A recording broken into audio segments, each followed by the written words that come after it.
yo quería ser periodista, ¿no? Periodista como serio, pero bueno, en ese entonces cuando empecé a colaborar en una como revista de entretenimiento de un periódico, como que no quería escribir de entretenimiento porque me parecía un poco superfluo, ¿no? Quería hacer cosas más serias, pero bueno, a los 17, 18 años tampoco hay muchas oportunidades para que te dejen escribir. Y literalmente un día que estaba tratando de escribir algo sobre Laberinto, ¿no? Esta película de David Bowie, de Jim Henson, fui a Columbia Pictures, ¿no? En ese entonces, que hoy es Sony, a pedir unas fotos de Jennifer Connelly. De ahí se alinearon como los astros, las cosas. No estaba buscando ni trabajo ni nada, no solo quería unas fotos de Jennifer Connelly. Me ofreció un trabajo, dije que sí, y literalmente en ese momento me quedé 20 años en Sony, ¿no? ¿Cómo están, querido público de Pero Querías Hacer Cine? Hoy tengo el agrado, el orgullo, el honor de tener a un invitado muy especial para mí, a quien le tengo todo el respeto del mundo y le agradezco muchísimo que estés aquí. Mauricio Durán, gracias. Gracias por estar aquí, querido Mau. Les cuento rápidamente porque son muchos años de carrera los que hay detrás de la historia de Mau. Mauricio tiene 35 años, ahora ya casi 40, de dedicarse a la industria cinematográfica. Él estuvo nada más 35 años en la industria de la distribución y la mercadotecnia, en nada más y nada menos que los pequeños estudios que son Columbia y Universal Pictures. 35 años siendo cabeza de estos estudios. Y pues ahora,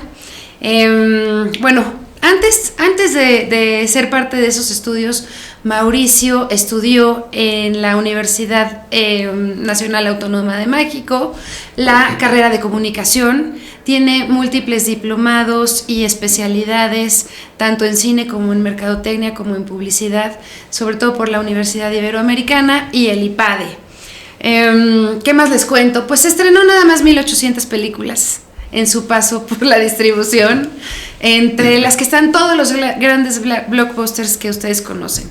Estrenó, sí, Terminator, Toy Story, El Rey León, Spider-Man y 1800 títulos de ese tamaño. Y hoy tenemos el orgullo de ser representados por él, quienes nos dedicamos a esta industria. Él es presidente de la Canacine y pues me siento muy orgullosa y muy honrada de que estés aquí, Mau.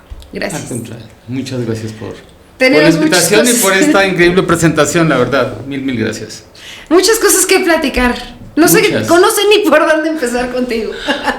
Por el principio. Mira, la verdad es que también hace cuánto que nos conocemos, ¿no? Muchos años. Igual, y todo es como referente a películas, ¿no? O sea, hace cuánto y en qué película, ¿no? Nos conocimos y todo lo que desde ahí ha pasado hasta llegar a esta época, ¿no? Cosas.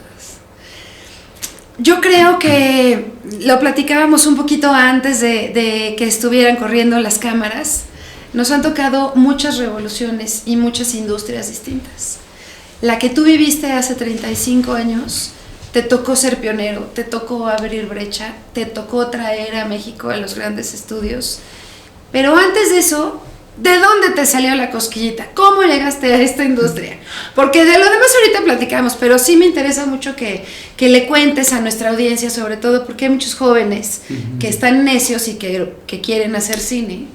Y pues a lo mejor se echan para atrás o a lo mejor los inspiras verdad, con tu experiencia. Creo que en realidad fue un poco de destino y de accidente, porque yo quería ser periodista, ¿no? Periodista como serio, pero bueno, en ese entonces cuando empecé a colaborar en una como revista de entretenimiento de un periódico, tenía 17, 18 años y me dejaron colaborar, ¿no? Mientras escribía temas de entretenimiento. A mí me parecía como que no quería escribir de entretenimiento porque me parecía un poco superfluo, ¿no? Quería hacer cosas más serias, pero bueno, a los 17, 18 años tampoco hay muchas oportunidades para que te dejen escribir. Y de alguna manera me dieron oportunidad de que me acercara a las compañías de cine, de música, para poder escribir de estos temas. Y literalmente un día que estaba tratando de escribir algo sobre Laberinto, ¿no? Esta película de David Bowie, de Jim Henson, fui a Columbia Pictures, ¿no? En ese entonces, que hoy es Sony, a pedir unas fotos de Jennifer Connelly, ¿no? Para escribir del tema. Y de ahí se alinearon como los astros, las cosas. No estaba buscando ni trabajo ni nada, no solo quería unas fotos de Jennifer Connelly y felicitarlos porque finalmente era como casi fin de año, ¿no? Y iba a felicitar a la gente de Columbia por el principio de año y a pedir mis fotos de Jennifer Connelly. Me ofrecieron trabajo, como nunca digo que no, no sé si eso está bien o no, pero bueno, al final nunca dice que me ofrecieron trabajo, dije que sí, y literalmente en ese momento me quedé 20 años en Sony, ¿no? De ese día porque aparte fue un 29 de diciembre, y mi último día en la compañía fue 20 años después, un 29 de diciembre, cuando ya estaba por empezar en Universal. ¿Pero por qué te lo ofrecieron a ti? ¿Por qué te lo dieron a ti? O sea, no es cierto que no hiciste nada. ¿Qué hiciste? Digo, ¿A qué te atreviste? Yo me siento como, ¿has visto esta película de, ¿cómo se llama la película esta hindú de este chico que de pronto por las vidas se sabe como todas las respuestas en un concurso? Slumdog Millionaire. Ay, qué película. Qué increíble, ¿no? Y así me sentía, ¿no? Tuve una entrevista, te digo que prácticamente ese día, porque estaba ahí el vicepresidente, que además él ni era el que contrataba, pero como había perdido un vuelo, dijo, alguien no te va a entrevistar porque estamos contratando. Me entrevistó, me hizo como las preguntas que me sabía, y la verdad es que, te digo, me quedé 20 años en la industria. Ay, bueno, en Sony, ¿no? Y después 15 más en Universal, pero ese fue como el día del arranque, ¿no? Y de entrar en una industria en la que nunca más volví a salir y de la que, por supuesto, me encanta estar. La he visto cambiar desde hace 40 años hasta la fecha, ¿no? Me ha tocado como todos los cambios importantes que hemos vivido, viéndolos como en primera persona, ¿no? Entonces, la verdad es que, te digo, por eso es que creo que fue entre destino, suerte y que las cosas se fueron dando de una manera increíble para que hoy esté acá todavía. O sea, a veces sí la suerte sí juega y nunca sabes enfrente de quién estás y pues siempre vale la pena decir sí a los grandes cambios, sí a la vida, sí a los retos y atreverse. Y eso hiciste, Mauricio Durán. Nos has visto a todos pasar por ahí y hacer nuestras vidas y hacer nuestras carreras. Y pues cuando esto empezó no había estos grandes estudios, no producían en México. Lo único que sucedía es que llegaban las películas ya terminadas en 35 milímetros, las veían en las salas de cine. ¿Y qué pasaba?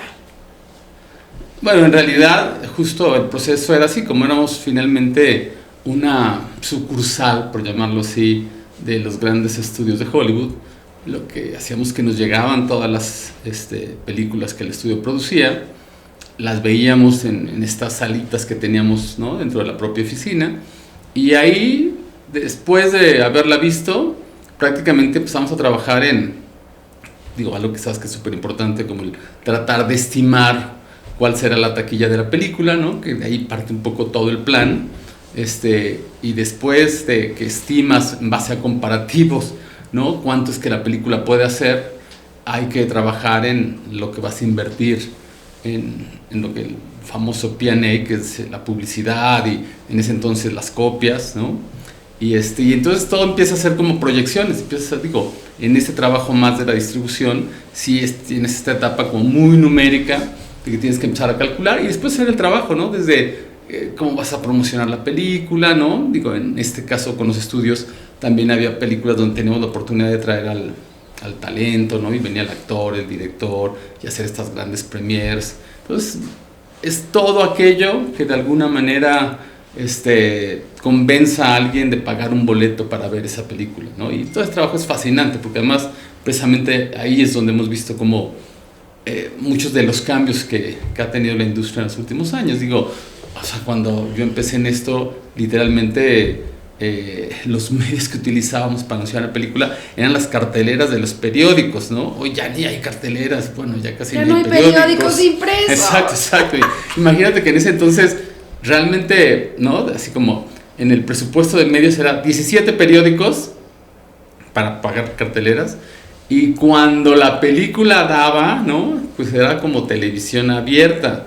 Ni siquiera había todas estas campañas que hoy se han vuelto tan importantes como de outdoor, de exteriores, que hoy son clave, ¿no? Digo, no había nada de marketing digital, digo, no había ni internet, como lo platicamos hace un rato. Entonces, sí, era totalmente otro mundo, ¿no? Había las copias físicas que teníamos que mandar a las salas, y que cada copia costaba $1,000, literalmente, ¿no? Entonces, en alguna época, cuando ya se empezaba a estrenar con más salas en México, que llegamos a estrenar hasta con 1,000 salas para una película de estas muy grandes, pues tenías que invertir $1,000,000 en las puras copias, ¿no? Que a las 6 semanas prácticamente ya no se usaban. Pero bueno, era como la dinámica del negocio de entonces, ¿no? Y la cosa del competitive con las otras películas de los otros estudios, y el pleito por las salas, porque había muchísimo menos salas. Siempre ha habido pocas cadenas de exhibición. Antes había más cines independientes, ahora ya desaparecieron por completo, o casi por completo. Y era muchísimo más difícil poder colocar tu película en los mejores horarios y en los mejores días. Sin duda, porque como dices, había menos salas, entonces la verdad es que el trabajo de la gente que programaba sí era más un trabajo de ventas, de convencimiento, porque había que estar, ¿no?, en la fecha que habíamos acordado para estrenar la película en cines que entonces tenían 3 o 4 salas, ¿no? Digo, hoy, porque el promedio es casi de 9 o de 10 salas por complejo de cines, pero en ese entonces, que era de 3 o 4, sí había que hacer ese trabajo más de estar como insistiendo con los exhibidores, convenciéndolos y tratando de demostrar por qué tenían que llevar esta película y no o otra. O aguantarla, o no sacarla. Exacto, no sacarla también. Entonces la verdad es que sí, era una dinámica completamente diferente a la actual, donde, bueno, hay como más flexibilidad, porque como te digo, hoy los complejos de cines tienen más salas por complejo, ¿no?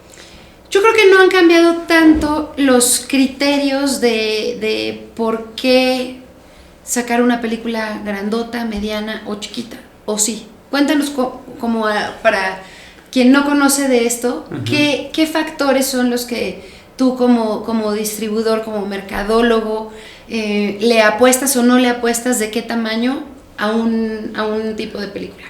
Bueno, yo creo que finalmente tú conoces en realidad la película, y aunque siempre hay películas a las que les tienes mucho cariño y de pronto quieres ser como más optimista, creo que para, ¿no?, ser responsable a veces tienes que ser también muy realista, ¿no? Y realmente saber, ¿no?, en qué rango va a competir tu película, porque con base en eso es la inversión que le haces, ¿no? Como bien dices, o sea, al momento en que tú estimas, ¿no?, cuánto va a ser una película, tienes entonces que empezar a trabajar en la inversión, porque todo está relacionado directamente. O sea, una película, mientras más le inviertas, normalmente hace más. Digo, también hay como un tope, un límite, no es de que mientras más inviertas, bueno, siempre va a ser más. O sea, finalmente no. O sea, también hay límites en todas las categorías de película, donde dice, bueno, también esta, por mucho que le invierta, no va a pasar de aquí. Y entonces ahí tienes que jugar un poco con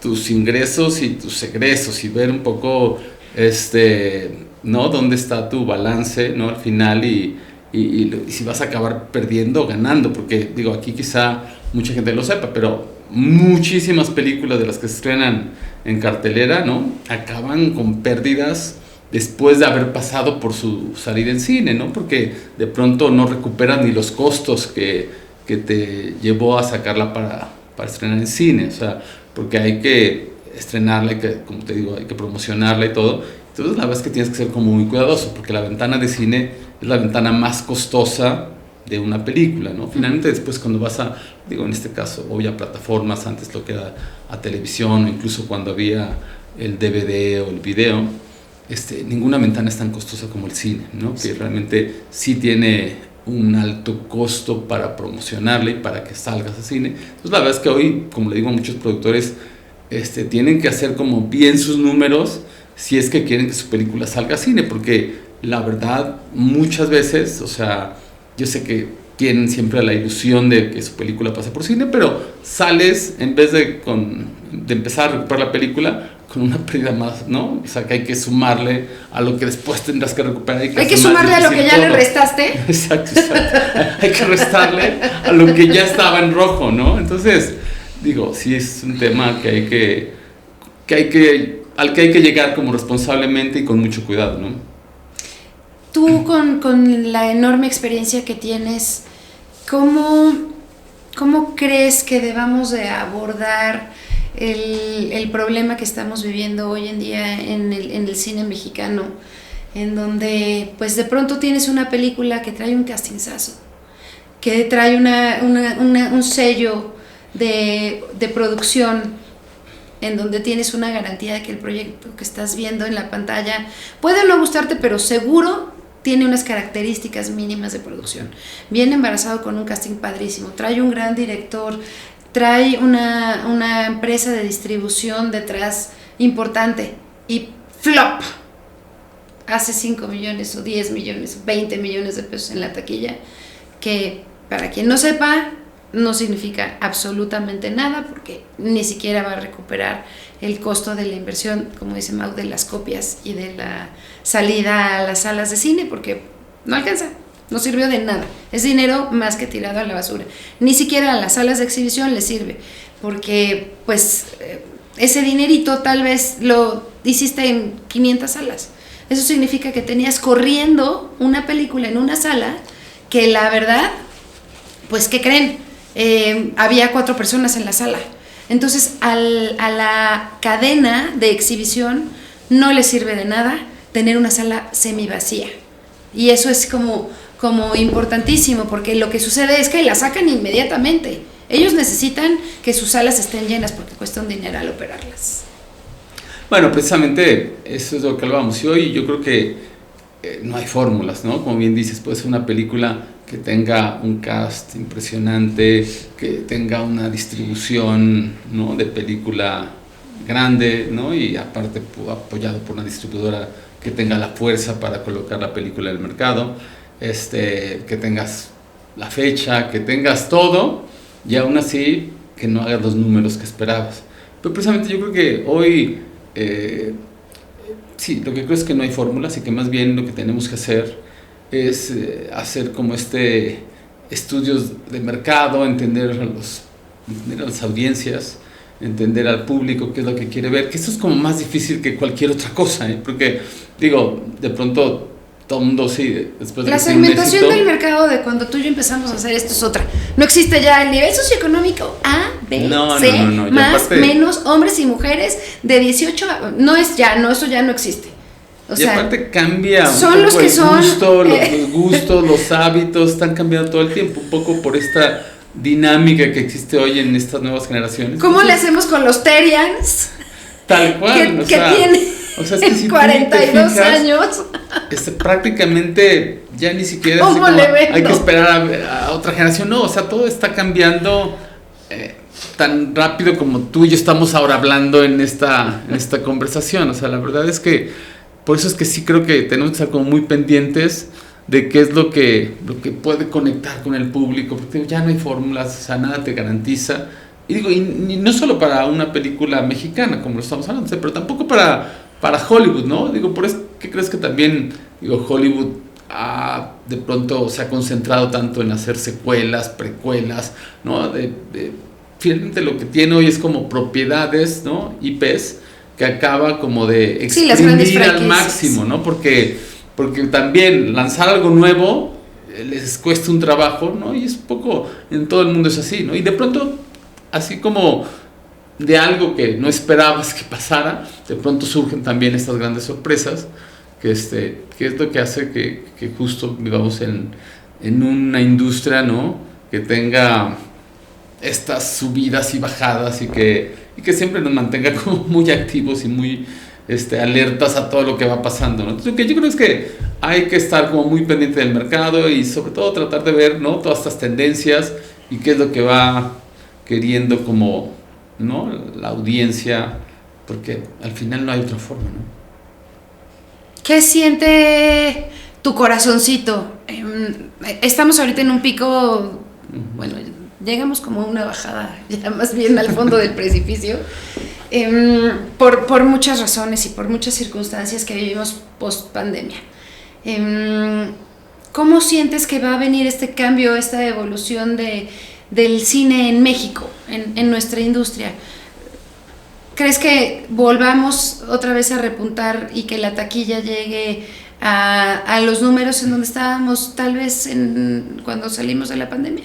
Mira, o antes, poquito antes de entrar yo a que la pandemia. siempre me gusta ser optimista, hoy también quiero ser realista en ese mismo tema y creo que hoy ya va a costar mucho trabajo, digo, para nosotros y también para la mayoría de los países del mundo volver a los niveles prepandemia, ¿no? La verdad es que aquí estamos todavía hoy como 33% abajo de los promedios de los últimos 7 años, ¿no?, actuales y antes de la pandemia. Entonces, no, digo, ni siquiera lo quiero comparar con el 2019, que fue el último año antes de la pandemia, porque además fue un año récord.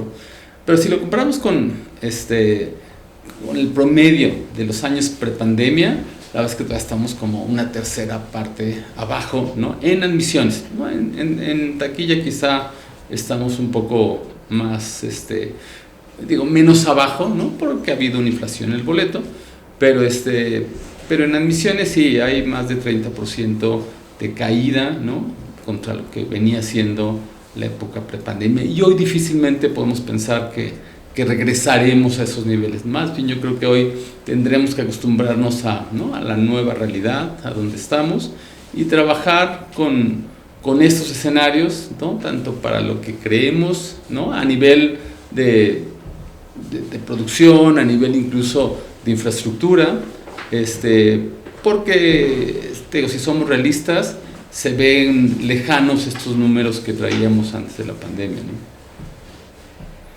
Tenemos que hacer mejores películas con menos dinero. Sí, ahora también lo que pasa es que los modelos han cambiado, ¿no?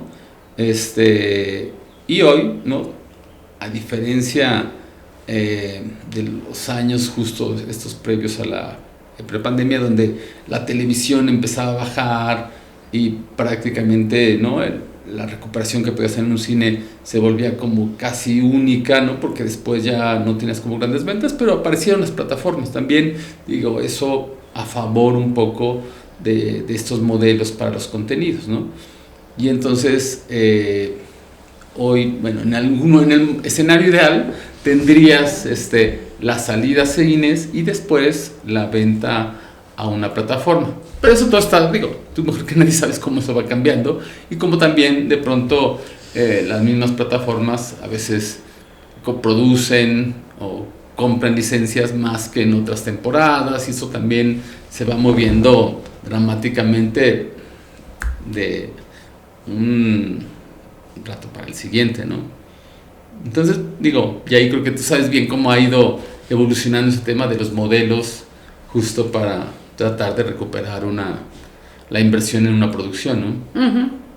En este sentido, bueno, pues Mau hoy nos representa a la comunidad cinematográfica, no solamente a los productores, sino a los 7 sectores de la producción en México. En Canacine, y honor a quien honor merece, a raíz de su gestión, no es que no se viniera trabajando en los años anteriores ni en las presidencias anteriores, pero pues se acaba de lograr.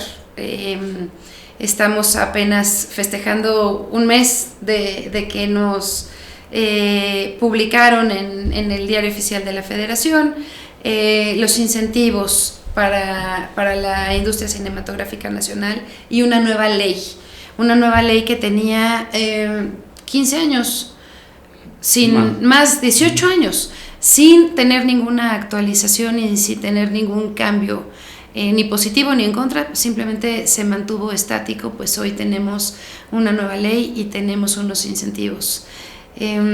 Gracias Mau por todo ese trabajo, por toda esa gestión que ha sido titánica, que como lo platicábamos antes de entrar al aire, tienes que quedar bien con muchos, siempre quedas mal con todos, te atacan un montón.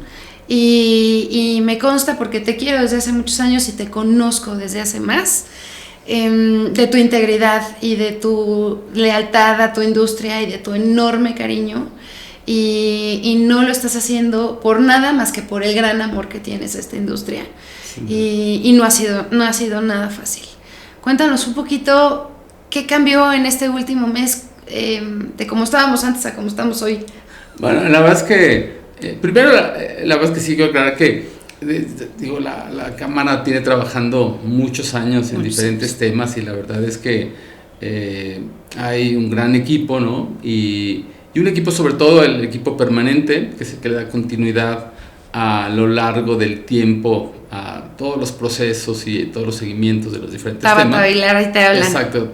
Tabata y Ofe, que son increíbles, la verdad, y que hacen un súper trabajo, y que a ellos les toca un poco trabajar con los diferentes presidentes, porque este tema de ser presidente de la Cámara en realidad es temporal, ¿no? O sea, máximo se puede estar 3 años. Yo ahora estoy terminando el primer año, ¿no?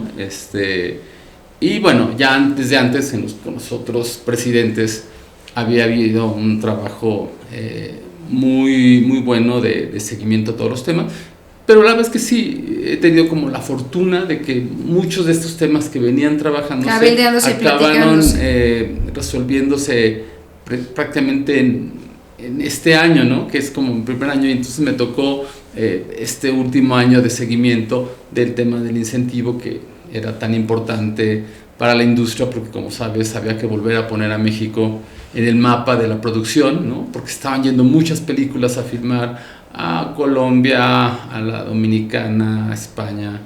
O sea, estamos perdiendo mucha producción.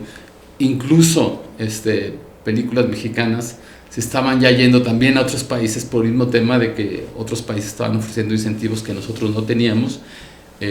Por eso era realmente una urgencia el pedir los incentivos.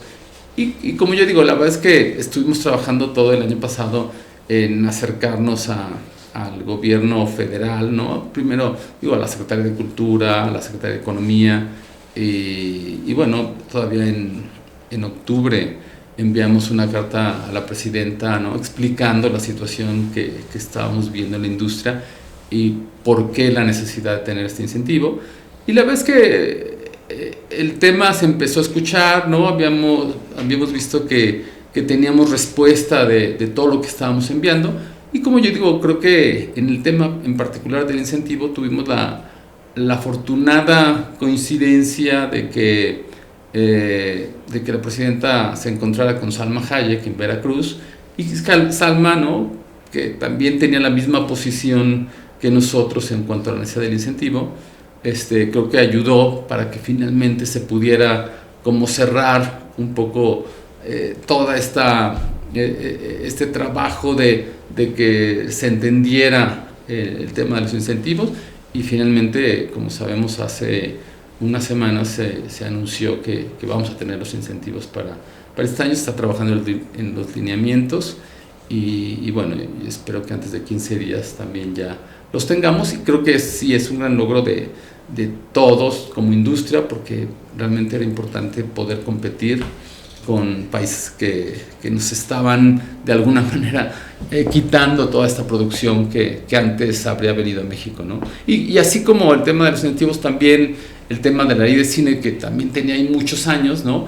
En el último año volvimos a tomar la conversación con la Secretaría de Cultura, ¿no? Ellos eran los más interesados en que ya este año se publicara la ley de cine y el audiovisual, que finalmente ahora está en el Congreso y que pronto ya se aprobará, y ya tendremos una nueva ley de cine, como digo, otros de los temas que estaban pendientes en la industria y que también ahora ya veremos cómo resuelto. Y estamos trabajando también en algo que igual venía como de algún tiempo, que es el tema de la formalización laboral, y que, bueno, después de muchas conversaciones, porque sin duda todos entendemos que la industria del cine tiene sus particularidades, pero también se ha avanzado ya con un paso más firme para que se pueda tener como, digamos, esta formalidad en la industria, ¿no? Que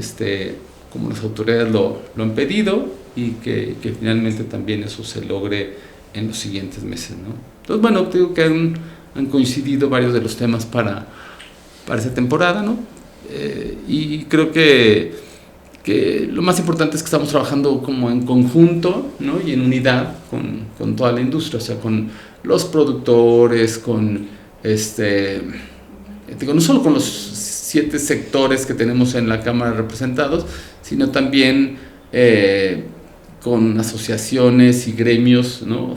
Digo, fuera de la Canacine, pero dentro de la industria, donde creo que al final nos hemos dado cuenta que tenemos como temas comunes y que realmente es del interés de todos que la industria esté bien. Claro.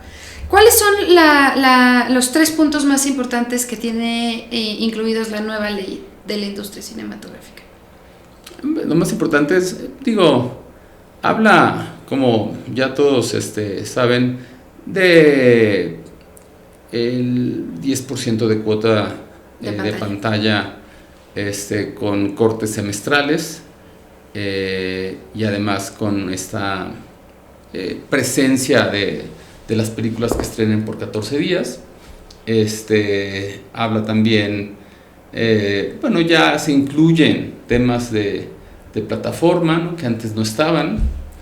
Se incluye, no precisamente por eso también, ahora digo el nombre de que ahora es ley de cine y audiovisual, ¿no? Porque ya incluye como incluso a las series, que justo es uno de los temas que antes, cuando solamente hablábamos de cine, la gente decía, bueno, no están ahí las series, pero la verdad es que hoy finalmente las series y las plataformas forman parte del ecosistema audiovisual del país, como las películas, ¿no? Entonces creo que ya incorporar y reconocer, ¿no? Tanto a las series como a las plataformas como parte de todo este ecosistema audiovisual, porque es como muy importante. Mau, y los incentivos,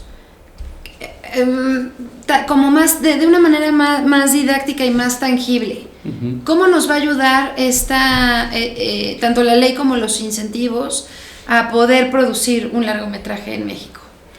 O sea, de una forma más tangible, en realidad los incentivos están hechos para que traigas, ¿no? O sea, grandes producciones. En particular, este incentivo es para generar como derrama económica, generar empleos, que toda la infraestructura tenga trabajo, ¿no? Para explicarlo de una manera didáctica.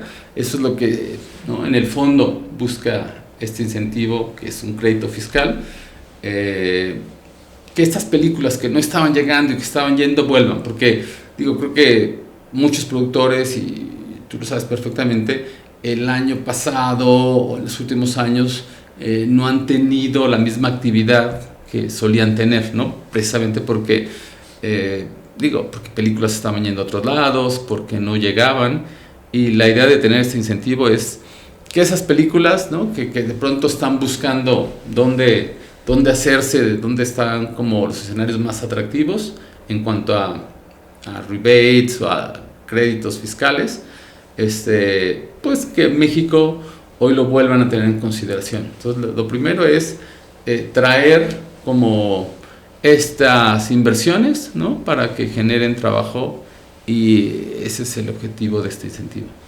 Ya no hay que llevarse el cine a ningún otro país. Aquí es en donde se debe de quedar la lana. Claro, porque teníamos todo, ¿no? Siempre lo hemos dicho, la verdad es que México tiene el talento, tiene la capacidad técnica, la infraestructura, bueno, ya no tengo que decir las locaciones, los paisajes que tenemos, las horas de sol, o sea, realmente creo que tenemos todo, ¿no? Faltaba un poco el incentivo, ¿no? Para que realmente México se pudiera volver en esta gran opción para todos los productores a nivel mundial, y creo que ahora que lo tengamos, veremos que va a haber resultados. Va a ser para bien, sin duda. O sea, en el peor de los casos va a ser para bien. Exacto. Vamos a tener que perfeccionar muchas cosas y cambiar muchas cosas en el camino, como siempre, como todos los estímulos, como todos los incentivos, son perfectibles y han ido cambiando.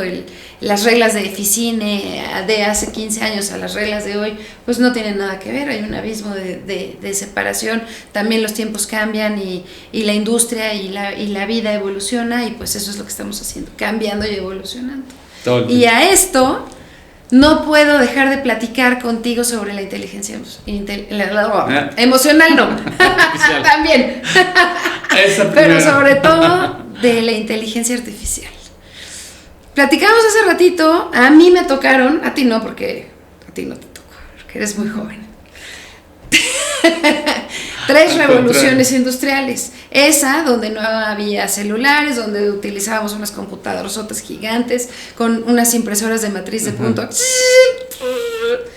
unos pagers que eran unos beepers, entonces te tiraban un bipazo, te llegaba un mensaje de texto a un aparatito y te tenías que comunicar de un teléfono fijo. Luego, pues nosotros hacíamos el cine en 35 milímetros o en 16 milímetros, esos carretes de los que platicábamos hace ratito, que pesaban un montón y en donde no veías en un monitor que era lo que estabas filmando, no había referencia. Y eran emulsiones y eran sales de plata y eran muchas cosas para poder revelar y rankear y cortar, y de pronto llega un cassette. Y de pronto llega una cosa en donde en una tarjeta se hacen datos y las imágenes son datos. Y ahora tenemos que corregir sobre datos. Y luego un día amanecemos, después que nos viene una pandemia, y un día después amanece una cosa que se llama la inteligencia artificial. Para que es que sí nos han tocado todos los cambios. Te digo que son 3 por lo menos, en donde gracias, qué padre, es increíble.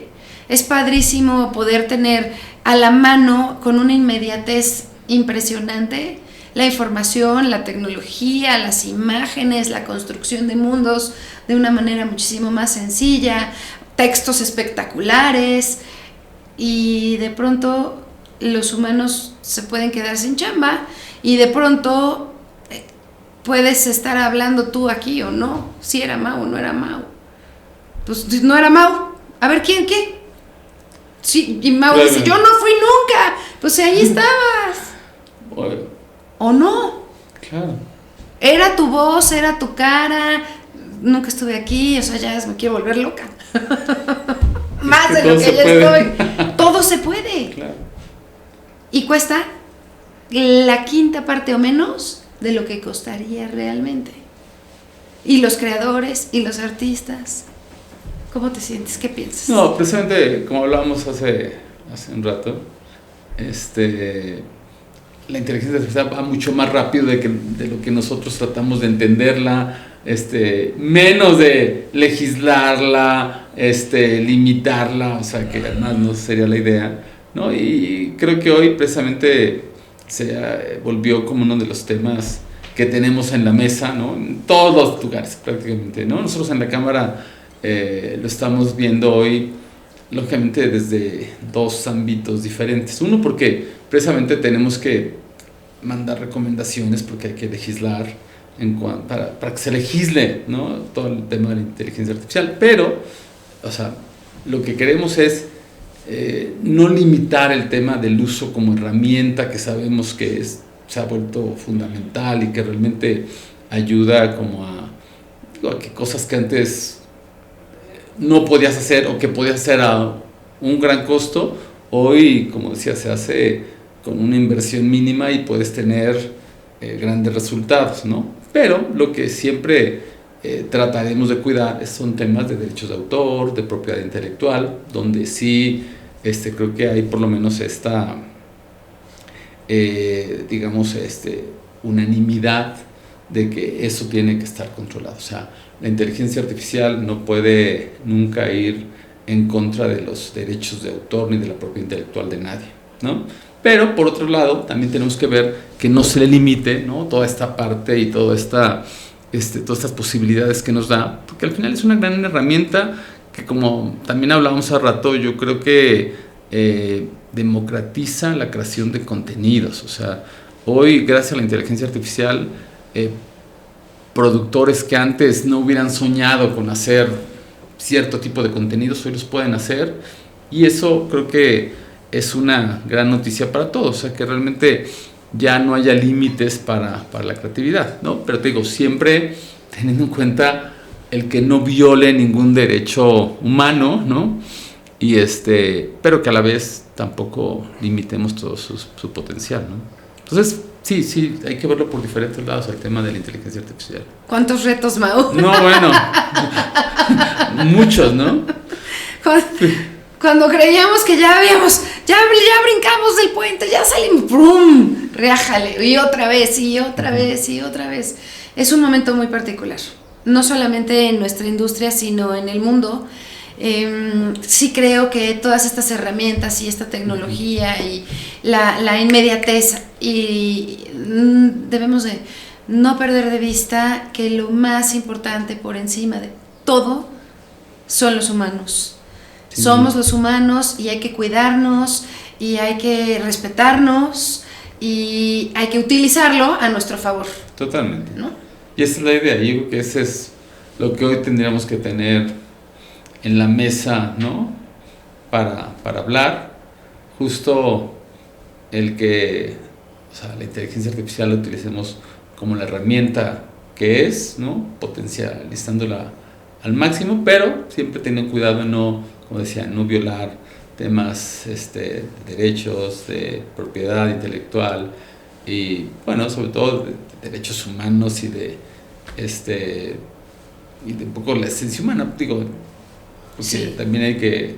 Y hay quienes son más vulnerables, o sea, los actores de doblaje, por ejemplo. No, bueno, ahí es donde está empezando un poco toda esta conversación está comenzando fuerte. Ahí justo con el tema de los actores de doblaje, ¿no? Porque creo que todos conocimos del año pasado de un caso donde alguien utilizó una voz de un actor de doblaje que incluso ya no vivía, ¿no? Y lo utilizó para un comercial, ¿no? O sea, lo cual totalmente prohibido tendría que estar, ¿no? Porque, o sea, eso sí tiene derechos de autor, es algo, es utilizar la voz de alguien más. Entonces, bueno, eso es precisamente lo que creo que hoy se tiene que hoy más que nunca, ¿no? Llamar a nuestros abogados de propiedad industrial, a las autoridades, al INPI, al INDAUTOR, a IMCINE, a la SOGEM, a la ANDA, a la ANDI,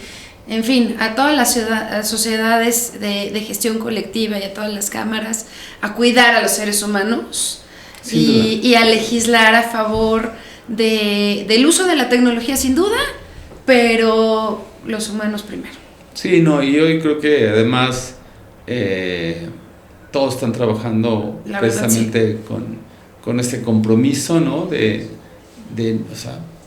sí seguir como utilizando la inteligencia como herramienta, pero cuidando todo con más conciencia.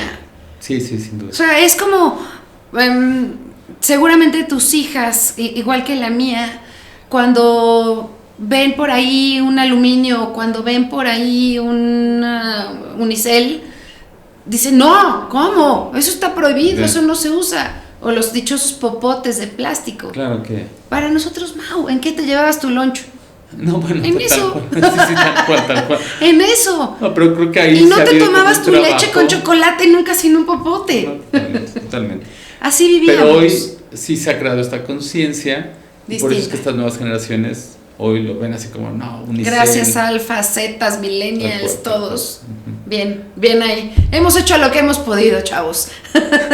Y seguimos haciéndolo. Porque al final todos estos temas son como de concientización, ¿no? Sí. Precisamente, digo, y un poco aprovechando el tema de concientizar, justo este año otro de los digamos, de los proyectos que tenemos en la Cámara para el 2026 es el de regresar con las campañas de piratería, ¿no? Que por muchos años la Cámara estuvo trabajando en campañas de piratería, y creo que algo que aprendimos, ¿no? Y con base en los estudios de mercado que se han hecho, que la campaña de piratería que tuvo más recordación de todas las que hizo la Cámara, que fueron varias, pero la que la gente recuerda es una que se llama El Papá Pirata, ¿no? Papá que Pirata. El Papá Pirata, que se volvió muy famosa. Entonces la verdad es que ahora, precisamente porque hoy la gente ya no habla tanto de la piratería, pero sigue habiendo, ¿no? Y hoy hay piratería desde, o sea, señales dices? completas Terrible, claro, pero hombre. la gente ya no habla tanto y parecería que ya no hay, y sí hay. Y la verdad es que hoy queremos precisamente volver a concientizar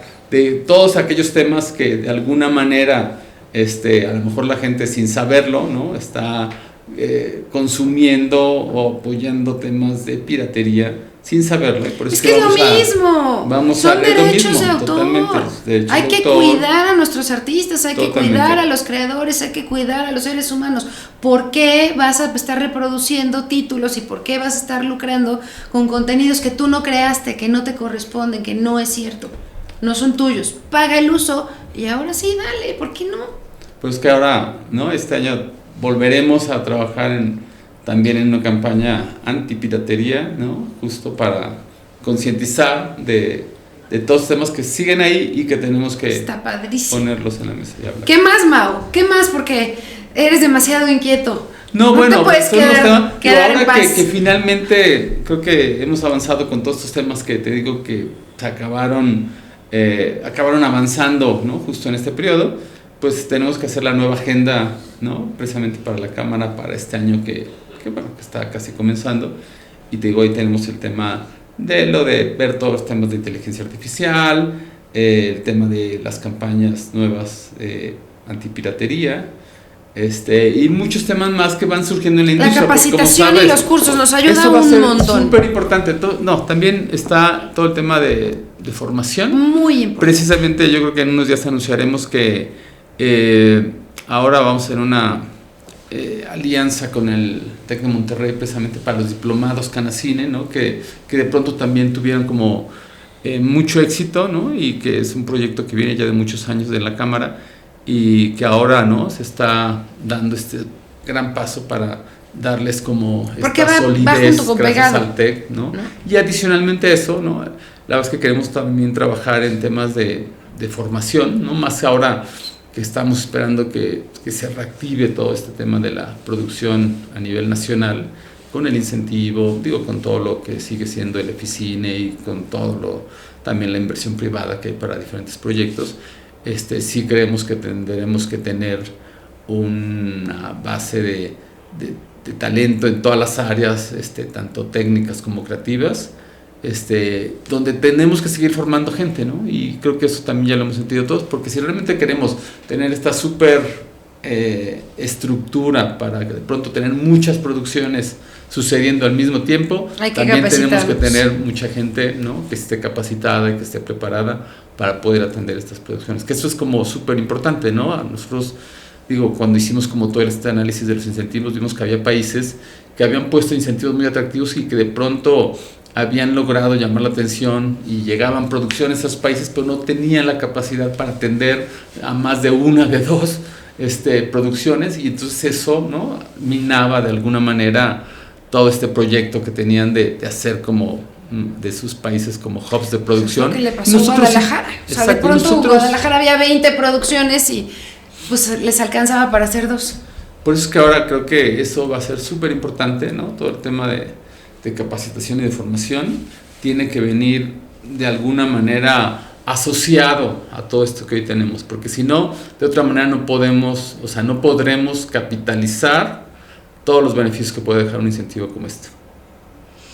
Hay mucho todavía por hacer, pero lo estamos haciendo bien. Gracias, mi Mau. Gracias por estar aquí. @Canacine, @Mauricio Durán.